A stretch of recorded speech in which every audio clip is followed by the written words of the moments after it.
trazer outros. Bom, o episódio de hoje é sobre os animais.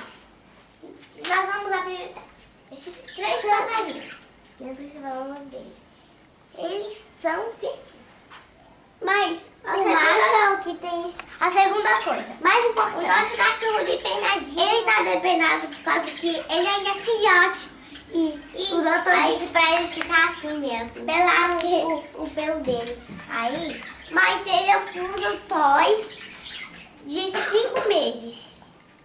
Bom, sabem pra quê? Deixa o bichinho. Os animais. Pessoal, sabem pra que os animais são importantes? Porque assim, se você é uma mulher que é sozinha, tipo esses carneiros, porque os seus maridos foram viajar. Pronto. Aí você tem um cachorro. Ou qualquer outro animal, um gato, algum outro animal. Que anda de pé. Porque passarinho eles só ficam voando. E tem que ficar na gaiola por causa dos peixes. Que é uma coisa muito ruim, porque vai fugir. Aí você tem um macaco, um gato, um cachorro. Macaco não pode se criar, né, gente? Claro. Assim. Aí você faz assim.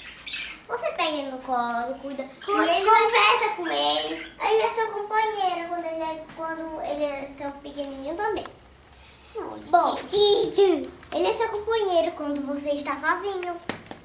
Entendeu? Então você sempre, assim, não é obrigado a se sente sozinho. Mas você tem que ter um amigo, companheiro. Tipo, quando você estiver sozinho, você tem que procurar gostar de um animalzinho. Entende? Então é só isso por hoje, tá, gente? No próximo programa a gente mostra os peixes, tá? Tchau, até o próximo programa. Ah, e para as pessoas que é o primeiro dia, vamos dizer de novo.